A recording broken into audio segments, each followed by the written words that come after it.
Mergers are like forced marriages between two dysfunctional families, except everyone is wearing a $3,000 suit and lying about their assets. For the last 10 months, I haven't just been working.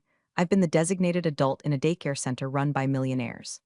My title is Corporate Integration Officer, which sounds fancy, but in reality, it means I'm the janitor for the C-suite's ego. I clean up the messes they make when they decide to combine two $400 million enterprises without checking if the IT systems speak the same language or if the HR departments are legally allowed to coexist.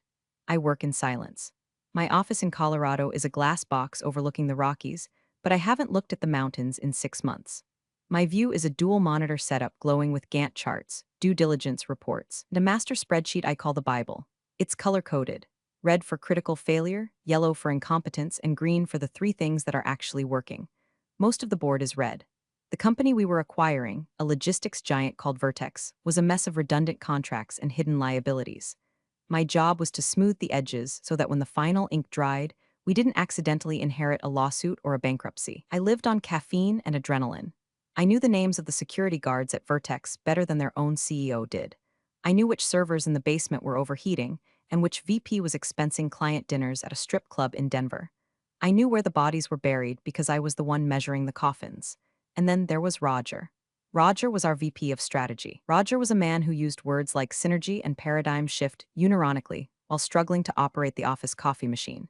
He was the kind of guy who failed upwards so hard he hit the ceiling and stuck there like a wet paper towel. He hated me. He hated me because I didn't nod when he spoke. I took notes. He hated me because when he proposed a timeline of 3 weeks for a system migration, I pulled up the data proving it would take 3 months. He hated me because I was the engine and he was just the hood ornament. The friction started on a Tuesday. I had just finished a 12-hour shift mapping out the personnel retention strategy. My eyes felt like they were filled with sand. I was closing my laptop when my phone buzzed. It was Mark, my fiancé. He's a structural engineer, quiet, solid, the kind of man who builds bridges that don't fall down. He'd sent a picture of a venue, a rustic barn in the foothills. Found a date that works, the text read. October 12th, I smiled, a genuine crack-in-the-armor smile. For a few seconds, I wasn't a corporate machine. I was a woman in love, planning a future that didn't involve indemnification clauses. I forwarded the email to my personal account to look at later. That was my mistake. In the corporate world, happiness is blood in the water. The next morning, the atmosphere in the war room, a glass-walled conference room that smelled perpetually of stale bagels and fear, was different. When I walked in, conversation stopped. It wasn't the respectful silence of people waiting for a briefing. It was the predatory silence of a pack of hyenas spotting a limping gazelle. Roger was at the head of the table, leaning back in his Herman Miller chair like he'd personally invented sitting. "Jenna," he said, his voice dripping with that fake executive concern that usually precedes a stabbing. "Good of you to join us. We were just discussing priorities." I set my coffee down. "My priority is the Phase 4 operational merge, Roger. The legal team needs the asset list by noon." Right, Roger said, waving a hand dismissively. "The list. But are you sure you have the bandwidth? I heard through the grapevine that you've got some big personal projects ramping up." He gestured to the screen behind him. It wasn't the merger timeline. It was a screenshot of the venue Mark had sent me. Someone in IT monitoring, or maybe Linda in HR who I'd foolishly confided in about the engagement ring, had leaked it. "Nice barn," Roger smirked. "Looks like a lot of work." "Weddings are stressful, Jenna, distracting." I felt the temperature in the room drop 10 degrees. My blood ran cold, but my face stayed blank. This is the part of the story where most people would scream or cry. I didn't. I've survived 3 hostile takeovers and a federal audit. I don't break for men like Roger. By the way, if you enjoy stories about competent women watching incompetent men dig their own graves, you might want to hit subscribe button and maybe drop a like. It really helps the algorithm know you're here for the carnage. But don't worry, I won't ask again. I'm too busy plotting. "Roger," I said, my voice steady, "I assure you my personal life does not impact my ability to deliver this merger. The asset list is done. It's in your inbox, is it?" He tapped a pen on the table. "Because I've noticed a lag in your response times on the weekend emails. And now this wedding planning on company servers, it paints a picture, Jenna. A picture of someone whose head isn't in the game." I looked around the room. The junior analysts looked at their shoes. The CEO, man who feared conflict more than he feared bankruptcy, pretended to read a document. They were letting him do this. After 10 months of me carrying this deal on my back, saving them millions in discovered redundancies, they were letting this empty suit question my dedication because I dared to have a life outside of this building. "I haven't missed a deadline in 5 years, Roger," I said, keeping my voice low. "I suggest we focus on the acquisition agreement. The Buyer's Council is expecting the finalized Schedule M today." Roger's eyes narrowed. He didn't know what Schedule M was. I could see it in the slight twitch of his left eye. He had no idea that Schedule M was the list of key personnel legally required to remain with the company through the transition to ensure continuity. He didn't know that my name was at the very top of it. "We'll handle the schedule," Roger snapped. "You just focus on flowers or whatever. You need heads down focus this week, Jenna, real leadership." I sat down. I opened my laptop. I didn't say another word, but inside, the machine that ran my brain shifted gears. It went from integration mode to demolition mode. If they wanted to question my value, I was going to give them a demonstration of what happens when that value is removed from the equation. The air in the room was thick with the smell of cheap cologne and betrayal. I took a sip of my coffee. It was cold, perfect. The thing about corporate sabotage is that it rarely happens with a bang. It happens in the quiet clicks of a mouse, in the revocation of permissions, in the sudden inability to access a folder you built from scratch. By Wednesday, 2 days after Roger's little performance in the war room, I noticed the walls closing in. It started with the shared calendar. Suddenly, the strategic overview meetings, the ones where I usually dictated the agenda, were disappearing from my Outlook. When I asked the executive assistant, a terrified 22-year-old named Sarah, she wouldn't meet my eyes. "Roger said he wanted to keep the attendee list tight," she whispered, pretending to organize a stack of papers that were already perfectly aligned. "He said you were tapering off." "Tapering off," I repeated. The phrase tasted like ash, I see. I went back to my desk and tried to log into the Vertex employee database to verify the severance packages for the redundancy list. Access denied. A red box popped up, "Contact administrator."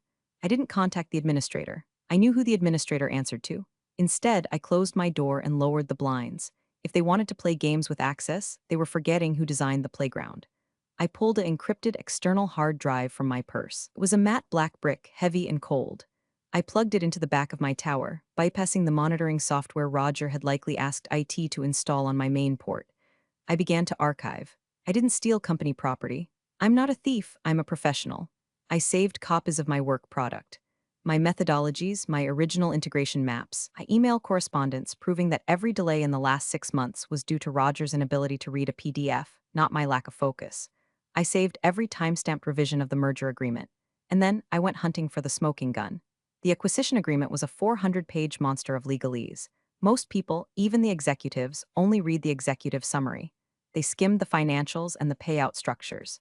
They ignored the exhibits. I opened the final draft of the contract, the version that had been sent to the buyer's legal team specifically for the signing ceremony scheduled for Monday. I scrolled past the indemnities, past the warranties, all the way down to the appendices.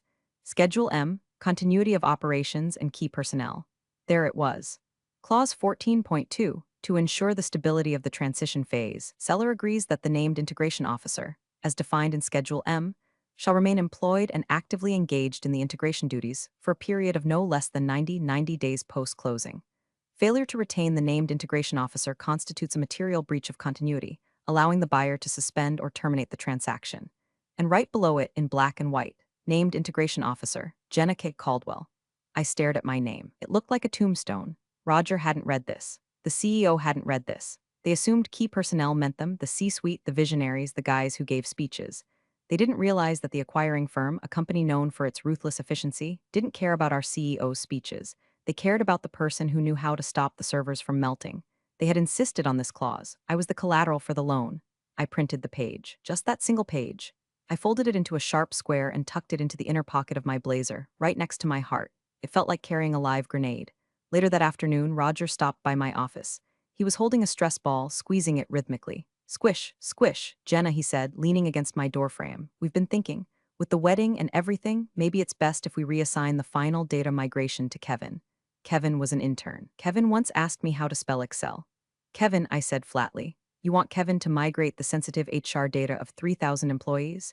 "It's a good learning opportunity," Roger said, flashing a smile that was all teeth and no warmth. "And honestly, you look tired. We're just trying to help you. You seem overwhelmed." He was gaslighting me.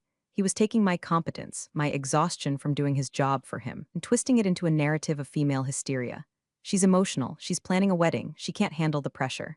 "I'm fine, Roger," I said. "But if you move the migration to Kevin, you'll corrupt the payroll files. The coding structures don't match." "We'll risk it," he said, pushing off the doorframe. "Just take a step back, okay? Focus on your dress fitting." He walked away, whistling. I watched him go. The rage wasn't hot anymore. It had frozen over into something sharp and clear. He wasn't just insulting me, he was dismantling the safety rails of a billion-dollar deal because his ego couldn't handle a woman knowing more than him. I turned back to my screen. The backup was complete. I ejected the drive and dropped it into my bag. Okay, Roger, I whispered to the empty room. You want me to step back? Watch how far I can step. I spent the rest of the day deleting my personal cheat sheets from the shared drive, the little how-to guides I'd written to help the team navigate the complex systems. If Kevin was going to run the migration, he was going to do it without my training wheels.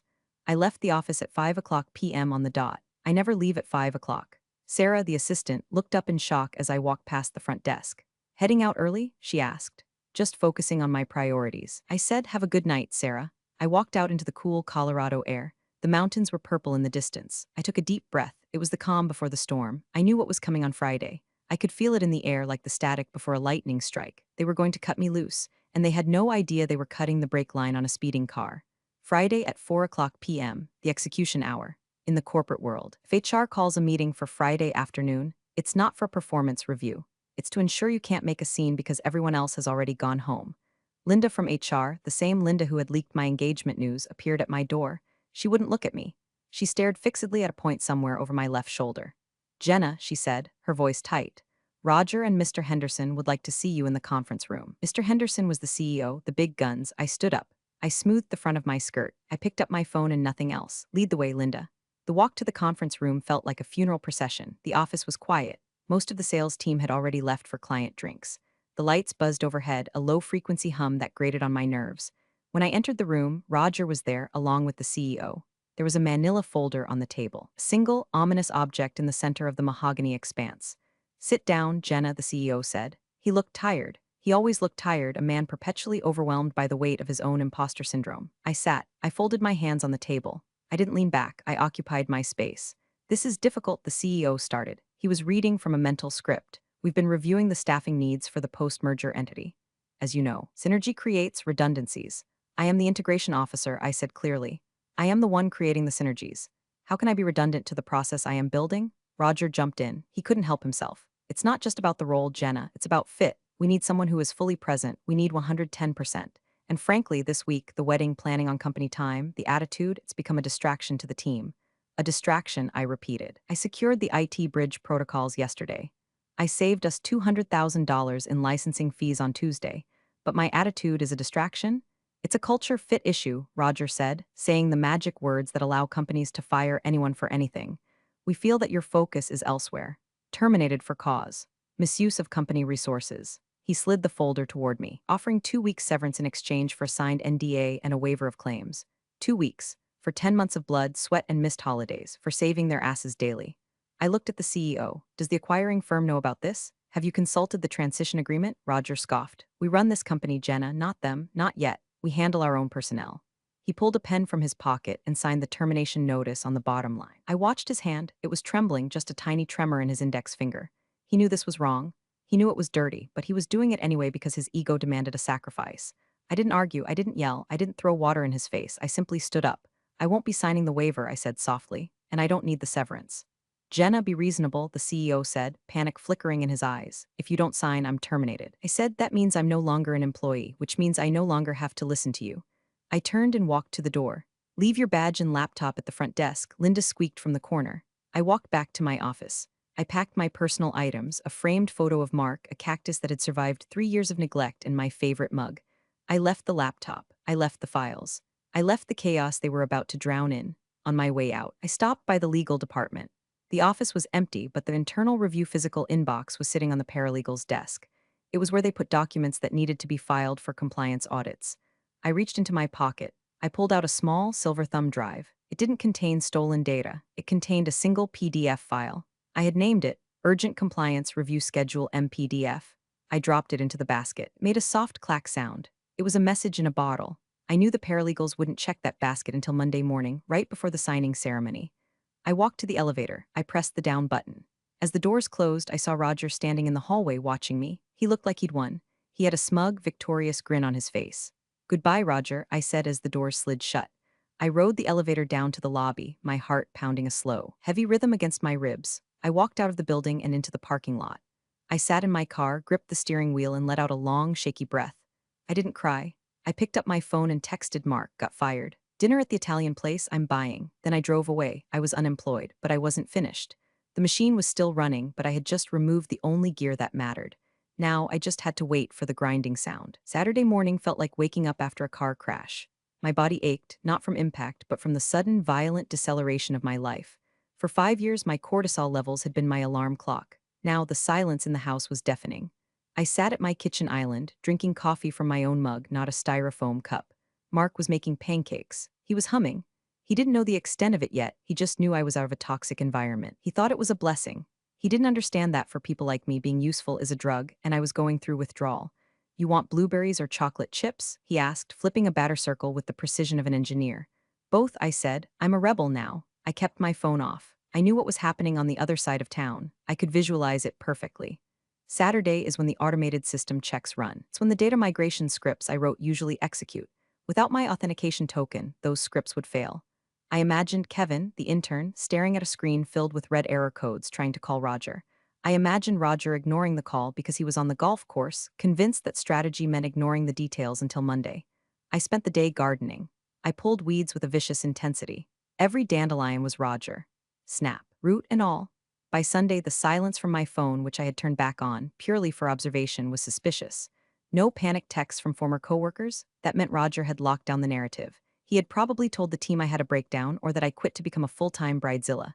He was scrubbing me from history, but you can't scrub a ghost. Around noon, I got a notification on LinkedIn. It wasn't a message, it was a profile view. "David Sterling viewed your profile." My heart skipped a beat. David Sterling was the general counsel for Vertex, the acquiring firm, the buyer. Why was the buyer's top lawyer looking at the profile of a terminated integration officer on a Sunday? I clicked on his profile. He was online. I didn't message him. That would look desperate. I needed them to come to the realization on their own. I needed them to walk into the bank vault and realize the money was gone. I went for a hike in the afternoon. The trail was steep, the air thin. I pushed myself until my lungs burned. I needed to feel something other than the cold calculation in my brain. At the summit, looking out over the sprawl of Denver, I realized something terrifying. I wasn't sad. I wasn't grieving the loss of the company. I was grieving the time I had wasted trying to save it. I had missed my niece's birthday for a board meeting. I had delayed my engagement party for a due diligence audit. I had given pieces of my soul to a corporation that treated me like a leasing option on a copier. "Never again," I said to the wind. When I got back to the car, there was another notification. This one was an email to my personal address. It was from a generic Gmail account, likely a burner. Subject, FYI body. Roger put Kevin in charge of the Monday presentation. He's using your old slides, but changed the author name to his own. Also, IT can't find the encryption keys for the HR database. Roger told them to hack it. Good luck, I smiled. It was Sarah, the assistant. The quiet ones always see everything. They were trying to hack their own database. They were going to trigger the intrusion countermeasures I had installed. If they forced entry without my key, the system would lock down to prevent a data breach. It was a safety feature designed to stop hackers. Now it was going to stop the CEO. I drove home with the windows down. The sun was setting, painting the sky in violent shades of orange and purple. Tomorrow was Monday, the signing ceremony. The press releases were written. The champagne was chilled. The photographers were booked. They were going to have a party to celebrate the merger, and I wasn't invited. But that was okay, because I was going to be the only thing anyone talked about. I went to bed early. I slept like a baby, the kind of deep, dreamless sleep that only comes to the righteous or the vengeful. I woke up at 6 a.m. Habit is a hard thing to break. I showered, did my hair, and put on full makeup, not because I was going anywhere, but because I needed the armor. I put on a silk blouse and tailored slacks. I sat at my home desk. It was time to light the fuse. I opened my personal email. I drafted a message to David Sterling, the general counsel at Vertex. I had his direct email from the due diligence phase. We had exchanged hundreds of messages about compliance. Subject, clarification regarding Schedule M compliance transaction, #8842. Dear Mr. Sterling, I hope this note finds you well. I am writing to formally update my contact information, as I am no longer employed by company name effective Friday, October 8th. Given the upcoming signing ceremony today, I wanted to ensure there was no confusion regarding the named Integration Officer designation under Schedule M, Clause 14.2 of the Acquisition Agreement. As I have been terminated, I assume a formal amendment has been filed to nominate a new officer. I would hate for my absence to cause any compliance friction during the continuity audit. Wishing you and the team a successful closing. Best regards, Jenna K. Caldwell. I read it over. It was perfect. It was helpful. It was polite. It was a knife to the throat disguised as a thank you note. I hit send. 8:15 a.m. The signing was scheduled for 10 a.m. I poured a second cup of coffee and waited. At 8:22 a.m. my phone rang. Unknown number. I let it go to voicemail. At 8:24 a.m., it rang again. Same number, voicemail. At 8:25 a.m., a text message arrived. Jenna, it's David Sterling. Please call me immediately. I waited 5 minutes, then I replied via email. Mr. Sterling, I am currently stepping into an appointment. Is there an issue? I wasn't stepping into an appointment. I was stepping into my living room to water my plants, but he didn't need to know that. Meanwhile, at the office, the chaos was beginning. I knew this because Sarah was texting me updates from the bathroom.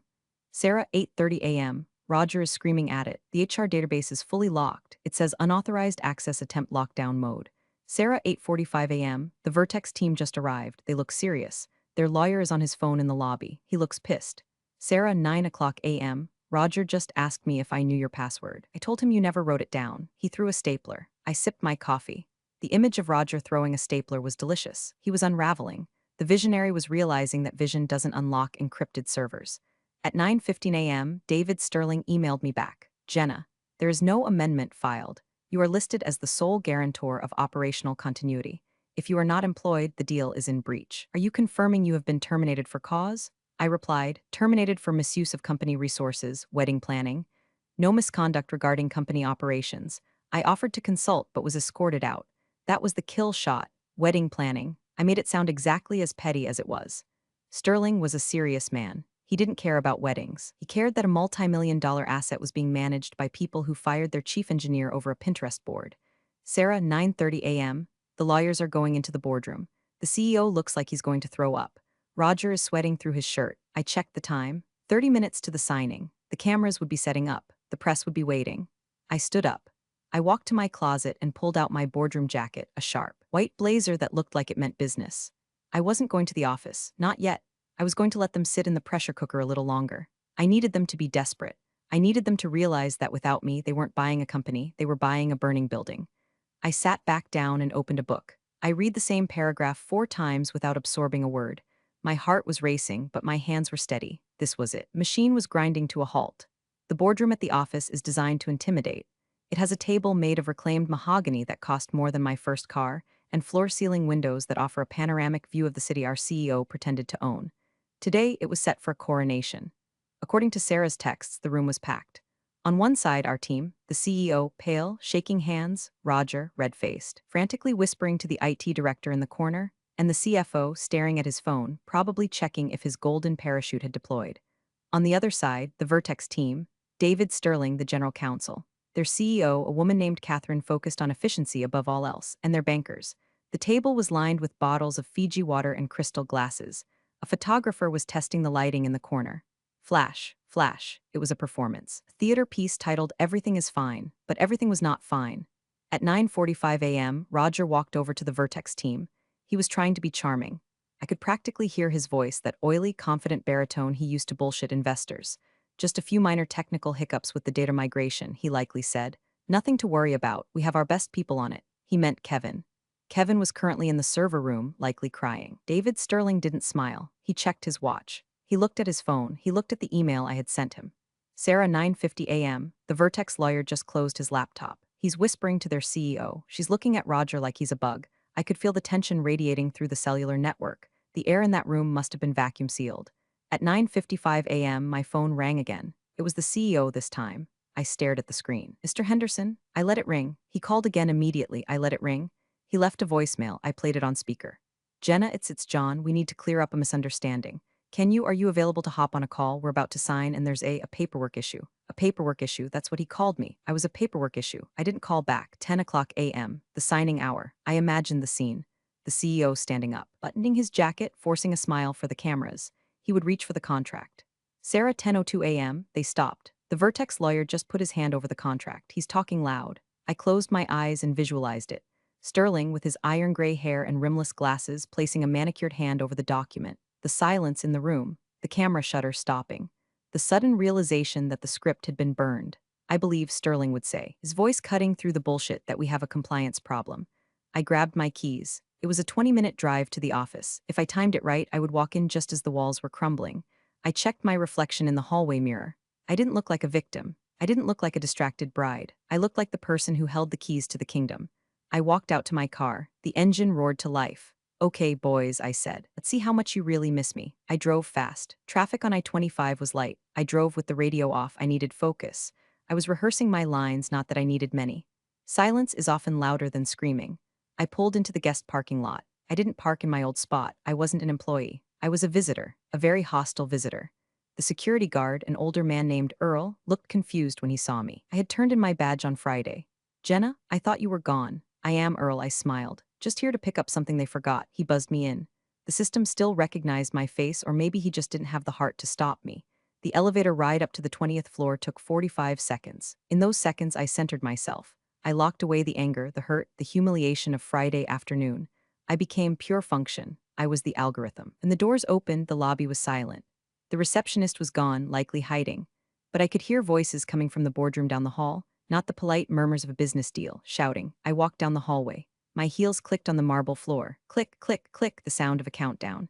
I stopped outside the heavy glass doors of the boardroom. The blinds were drawn, but the voices carried. You cannot be serious. That was Roger. His voice cracked. She's one employee. We have the data. We have the systems. You have a locked database and a breach of contract. That was Sterling. His voice was cold, precise steel. Schedule M is explicit, named integration officer. You fired her 3 days before closing? Are you insane? She was distracted. Roger yelled. She was planning a wedding. I don't care if she was planning an invasion of Poland. Sterling roared back. She's the only person who knows how to merge these distinct legacy systems without corrupting the historical data.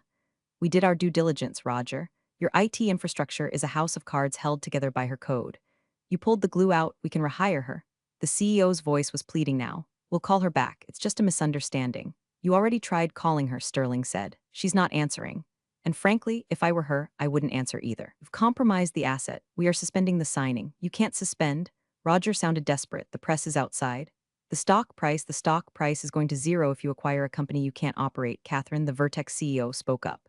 Her voice was quiet but terrifying. We are walking away unless you can produce the officer in compliance within the hour. We can't produce her. Roger screamed. She's gone. That was my cue. I didn't knock. Didn't wait to be announced. I pushed the double doors open. They swung wide with a heavy whoosh. The room went dead silent. 20 heads turned. Roger looked like he'd seen a ghost. The CEO looked like he'd seen a savior. Sterling looked like he'd seen a professional. I stood in the doorway, framed by the light from the hallway. I held my purse in one hand and my sunglasses in the other. I believe I said, my voice cutting through the silence like a scalpel, you were looking for me. Roger's mouth opened and closed like a fish on a dock. No sound came out. I walked into the room. I didn't look at Roger. I didn't look at the CEO. I walked straight to David Sterling. Mr. Sterling, I said, extending my hand. Jenna Caldwell, apologies for the confusion. As you know, my calendar cleared up unexpectedly on Friday. Sterling took my hand. A small, barely perceptible smile touched the corner of his mouth. He knew exactly what I was doing. He loved it. Miss Caldwell, he said, good of you to join us. We were just discussing the continuity of operations. I turned to face the room. The CEO was sweating so profusely I thought he might melt into the carpet. I'm happy to discuss continuity, I said. But first, we need to discuss the terms of my consulting engagement. Since technically I don't work here anymore. The air in the room was electric.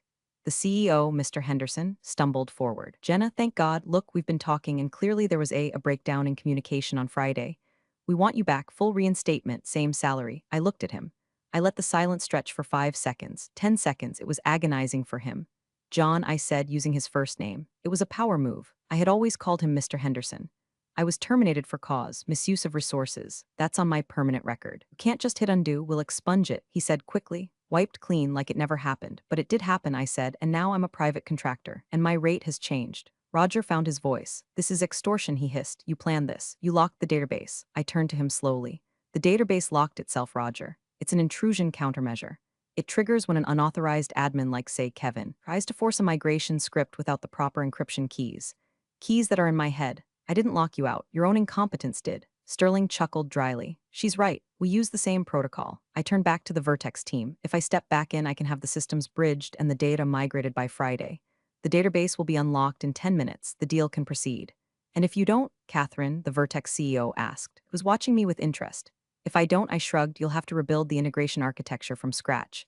It will take 6 months and cost roughly $3 million in contractor fees, plus the risk of data loss. Catherine nodded. She looked at Henderson. Fix this now or we walk. Henderson looked at Roger. Roger looked at the floor. What do you want, Jenna? Henderson asked. His voice was defeated. 1, I said, holding up a finger. Immediate reinstatement. Not as integration officer, as VP of strategic integration.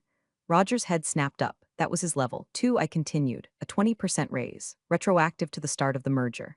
Done, Henderson said. He didn't even blink. 3, I said. A formal written apology for the wrongful termination, signed by both you and Roger, to be placed in my file. I'm not signing that, Roger spat. Then I'm leaving, I said. I turned on my heel. Roger. Henderson screamed. It was the first time I'd ever heard him raise his voice. Sign the damn paper. Roger turned purple. He grabbed a notepad. He scribbled something furiously. And 4, I said, stopping at the door. Roger is removed from the Integration Oversight Committee. I report directly to Catherine and the Vertex board. This was the coup de grace. I was cutting him out of the loop. I was taking his toy away. The room went quiet. Henderson looked at Roger. Roger looked like he was about to have a stroke. Agreed, Catherine said from the other side of the table. We prefer a direct line to the competent personnel anyway. Henderson nodded weakly. Agreed. I walked back to the table. I set my purse down. Excellent, I said. Now, if someone could please pass me the contract, I believe Schedule M needs to be initialed. Sterling slid the document toward me. He handed me his own pen, a Montblanc. I signed my name. Jenna K. Caldwell. Now, I said, clapping my hands together. Let's get those servers unlocked. Roger, you might want to tell Kevin to stop typing before he accidentally deletes the payroll. Roger sank into his chair. He was smaller now, deflated. I looked at the camera in the corner. The photographer, sensing the shift, snapped a picture. Flash, I smiled. It was the best wedding photo I would ever take. By 2:00 p.m., the champagne was flowing. The deal was signed. The stock market reacted favorably. The press release went out, hailing the seamless transition and the visionary leadership of the combined teams. I wasn't at the party in the lobby. I was in the server room. It took me 5 minutes to unlock the database. I entered the encryption key, a string of characters that was, ironically, the date of my engagement backwards. The red lights turned green. The fans whirred to a lower, happier hum. Kevin was sitting in the corner, holding a cold compressed to his head. I thought I broke it, he whimpered. You didn't break it, Kevin, I said gently. You just tried to drive a Ferrari with the keys to a tricycle. Go get a drink. He scurried away. I walked back to my office.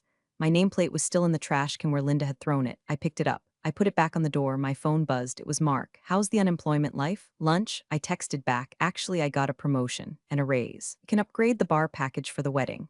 There was a knock on my door. It was David Sterling. He was holding 2 glasses of champagne.